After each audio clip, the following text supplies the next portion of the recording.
Huh.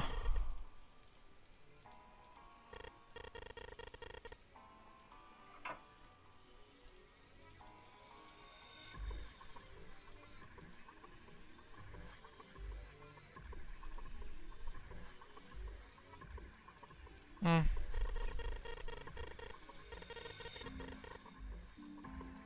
Oké.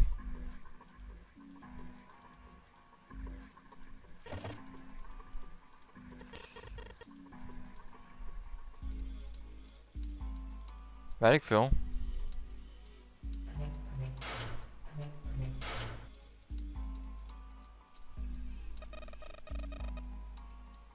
Waarschijnlijk niet, slimmerik.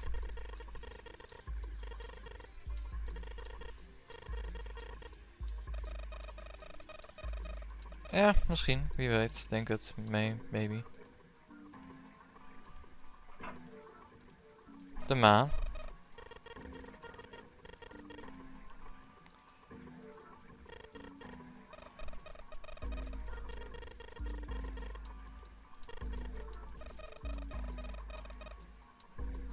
Oké. Dit is een handdoek.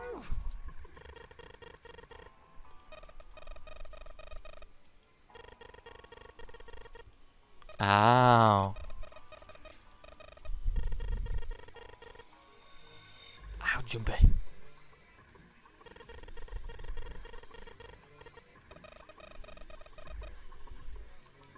Ah, weet ik veel. Misschien.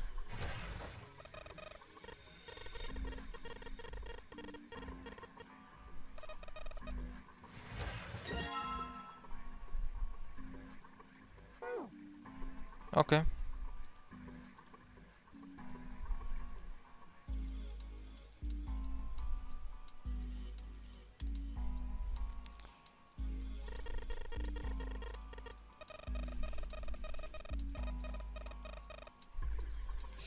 Wie weet.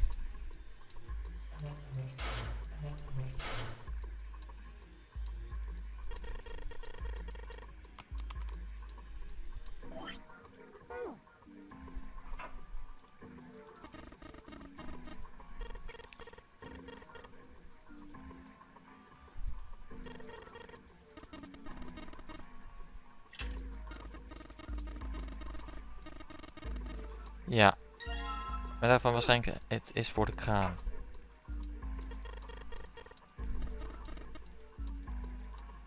Mhm.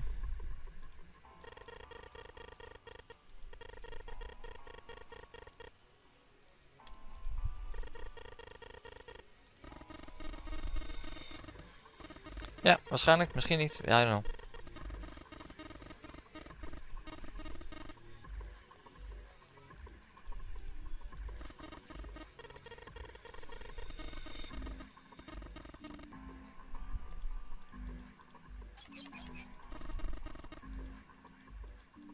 Oh, oké, dat is een beetje fucked. Geen water. Hmm.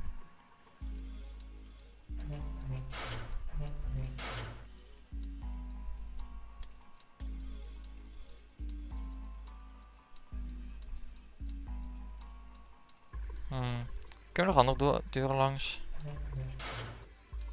Ja, we kunnen die deur nog in.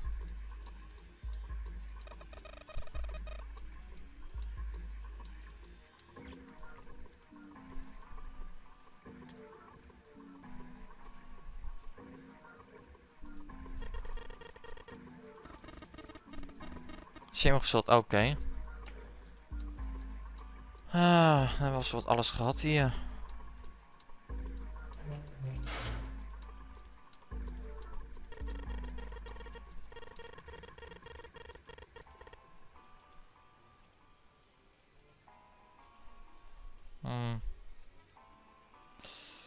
Oké, nu loop ik een beetje vast.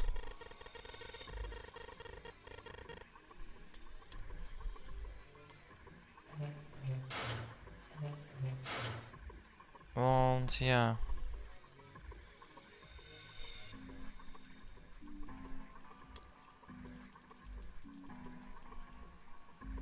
Weet ik veel hoe je water eruit haalt.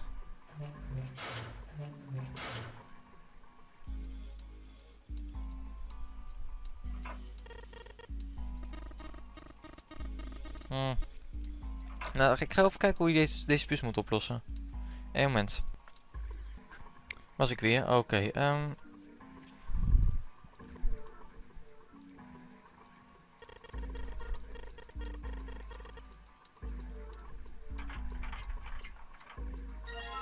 combine. En bij zijn we screwdriver. Nee, ik maak de regels ook niet.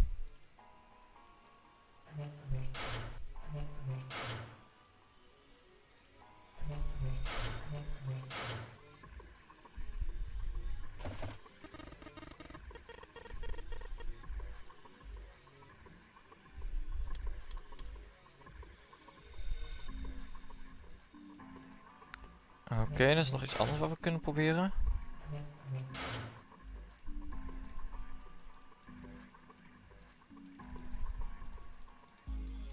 Dit is gewoon flauw, jongens. Praat over flauw, dit ding heeft de onderkant.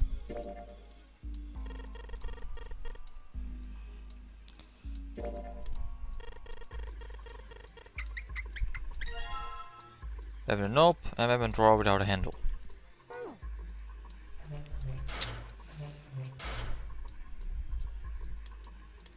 Knob.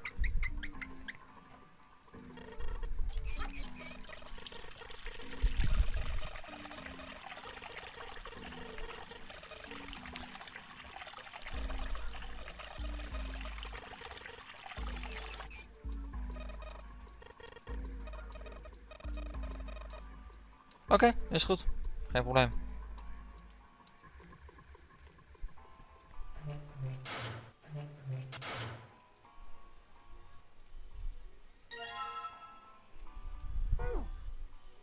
Wauw. Junpei put the wet towel into his pocket.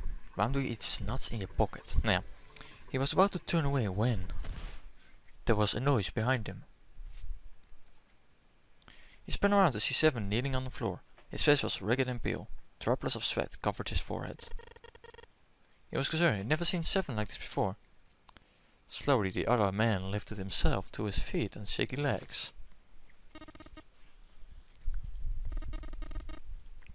His face was pale and his breathing was heavy. Sweat was pouring off his face and staining his shirt. He was many things, but violent was not one of them. Seven didn't answer. Half his face was twisted as if distorted by extreme pain and his eyes were glazed. Finally he spoke. His words made no sense.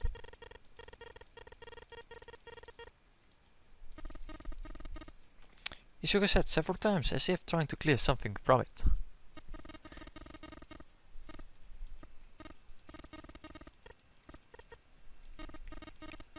Oh, dat is mooi voor je. Aoi light Nona. Suddenly Seven was mumbling to himself. They were words Junpei didn't understand. Seven's hoarse voice trailed off and Junpei couldn't make out what he had said. Seven's brow furrowed ferociously and he ground his teeth back his throat. Seven stopped, frustrated. He peeled his head off and ran a hand through his hair. Then suddenly he looked up, his eyes wide.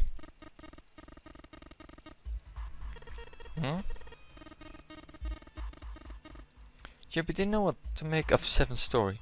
Instead, he simply stared as Seven continued.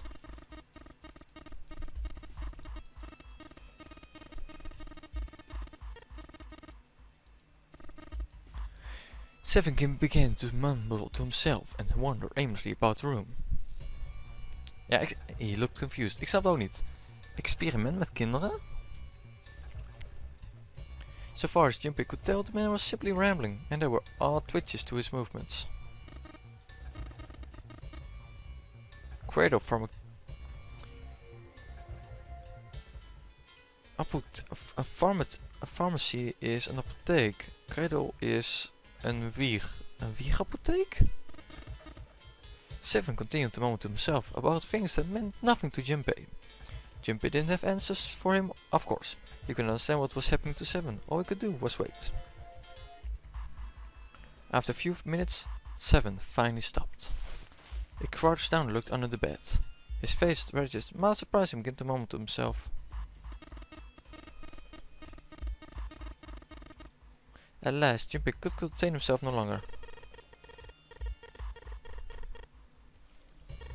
7 stood up slowly.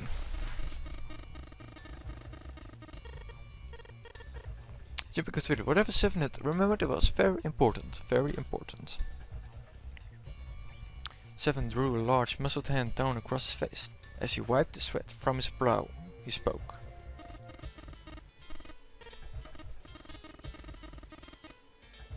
Weer 9, wat hebben ze met 9?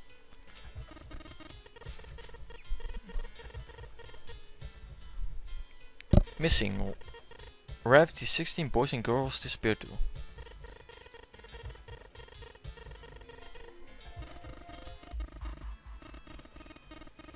Oh. Dus het was niet de naam van een experiment, maar het was gewoon een bedrijf. They told me a ship would be leaving that night, with all the kids on it. They were gonna be taken to some kind of big passenger ship somewhere out in the ocean. And so 7 headed down to the wharf. He kept to the shadows and before long found the suspicious ship he'd been looking for. There were a number of human shapes moving near the ship. There were men in black suits, many of them were carrying large bags onto the ships. The bags, there was something about the way they moved as they were carried. There could be no mistake. There were human beings in those bags. He had moved before he even realized he was going to. Out of the shadows he came. His gun already in his hands. He heard the words, "Don't move," but they weren't his. He felt metal touch the back of his head. "Drop your gun," came the cold voice from behind him. With the words he felt a cold metal thing behind him pressed against the skull. Slowly 7 crouched down and laid his gun on the ground. Then suddenly he felt a sharp pain in his neck. A needle. Was it some sort of drug? As he was thinking about it, 7 felt his face hit the cold concrete beneath him. He could feel the chill of it seeping into him. Ugh, damn it, shit, my head hurts. 7 woke to find himself laying on a hard floor. He twisted his neck to peer around the room. Where am I? There was a small, shabby bed and dirty sink. A toilet with no stall or privacy of any sort. As a cop, it was a place he had seen all too often. I'm in a cell, huh? Opposite to the toilet was a door set into the wall. 7 struggled to his feet and hobbled toward it. He gave the door a good shove, then another, then tried pulling it. It didn't open. Well, this was about what he had expected. It wasn't likely that someone would put him in a cell only to leave it unlocked. En toch verwachtte ik het wel. He threw himself against the door a few times, but to no avail. I knew it. 7 grumbled to himself as he moved back toward the bed. He sat down. He sat there for a very long time, just how long he wasn't sure. At last he began to nod off and had nearly fallen asleep when he was aroused by a distant voice. There, it's over. It's 9. It's over 9,000! Sorry, ik kon niet laten, sorry. The voice was far away, very far away. 7 couldn't understand what it was saying. Nonetheless, it was a voice, and a high one, most likely a child. Hurry, hurry over here. As he listened, he could pick out several different distinct voices. There were at least 5 or 6, possibly more. Where were the voices coming from? He looked around the room frantically. Perhaps the door. No, that wasn't it. What go on? Was it coming from the left? Was it coming from under the bed? He grabbed the bed and flipped it up with ease. There it was. There was a hole for ventilation in the wall where the bed had been, covered with a small grate. 7 lay down on his stomach and peered through the grate. He couldn't see anything. It was too dark. Now he'd find it. However, there could be no doubt. This was the source of the voices. For a moment he was confused. Why were the children nearby? Then I remembered what the man from Cradle from het niet uitspreken is moeilijk. Had told him. How a ship would take the kidnapped children from the wharf to a waiting passenger liner out in the ocean. Waarschijnlijk wel. It didn't matter. What mattered was that he find a way to the children. 7 looked at the metal grate. Could he fit through the door? He stunk his fingers through the grill and grabbed hold of it.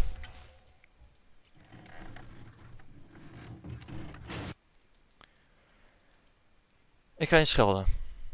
Nou, normaal wel, maar nou niet. The duck square sat open before him. 7 wiped the sweat from his forehead and crawled inside.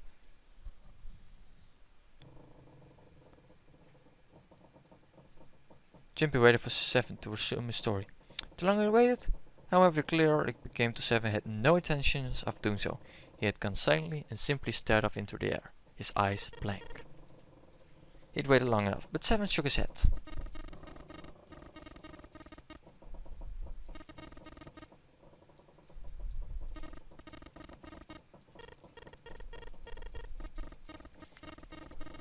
I've got this feeling, ooh, that tonight's gonna be a good night. Deep in his heart, Jimpy felt something very cold. 7's head dropped, and Jimpy saw on it a look of sadness, the likes of which he had never seen on the man before. The large man's eyes blinked rapidly, as if he were fighting back tears at his swallowed heart. His sigh was like the melancholy setting of an old abandoned building. He shook his head and spoke. Sure. After that, Jimpy could hardly try to force any answers out of the other man. There was nothing more he could do. Instead, Jimpy turned his mind to trying to make sense of what 7 had told him. The children who had been kidnapped 9 years before. Apparently a company called Cradle Pharmaceutical, I kan wel spreken, had been behind the kidnappings and had taken the children to the ship they were on now. They'd been brought to the ship for an experiment. Something to do with controlling human beings, 7 had said. The 16 children, geen 9, haha, who had been kidnapped were the subjects for the experiments. 7 had said 3 of their names were Aoi, Light and Nona. There was new information. It was learned that 7 was or had been a police officer. Still, there was little he could do with this new information. He learned nothing about the nunnery game or Shiro. He had no idea what he had brought to the experiment that had been the site of those experiments 9 years before. Jimpy couldn't forget what 7 had said the purpose of the experiment had been. To control human beings. En wie weet. Before long, Jimpy realized that plans had quite some time deep in thought. No time for that. He chided himself. He had work to do. Jimpy shook his head quietly to clear it and returned to his investigation. Thoughts swirling in his mind. In his mind.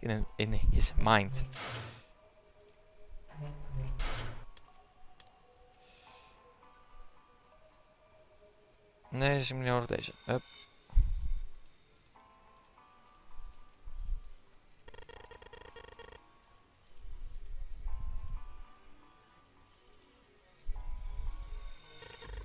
Vier, 7.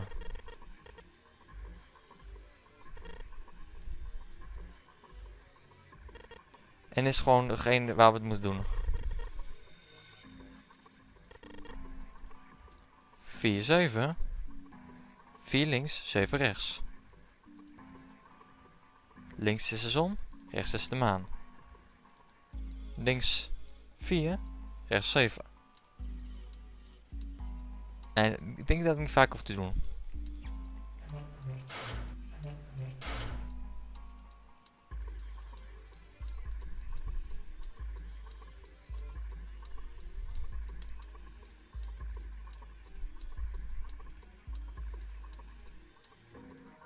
Oh, best. Zo.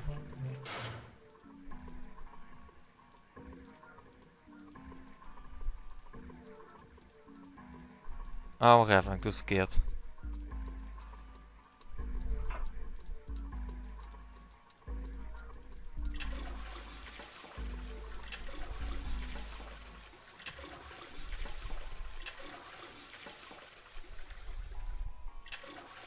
Zes. 7.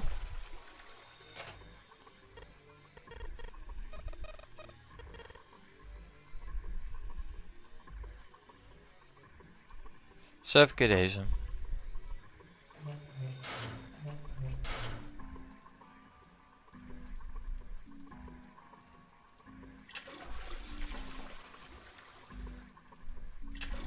Zeven, 3, 4.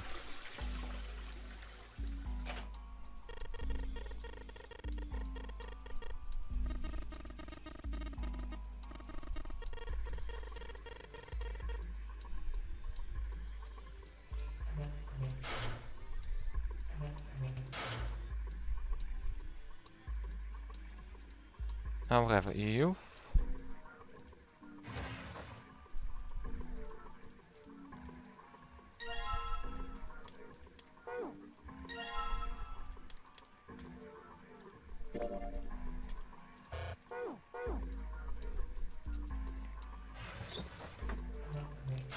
En dan gaan we hier naartoe.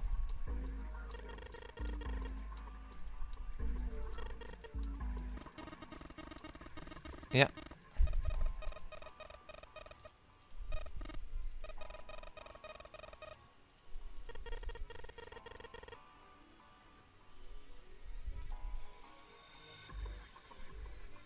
Fijn, dus meer kamers doorlopen.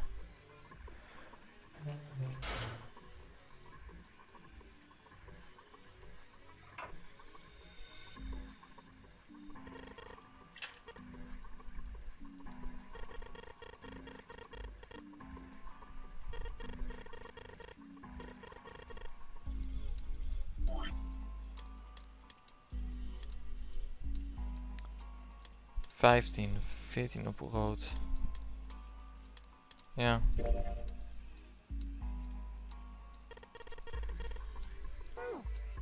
Wie weet.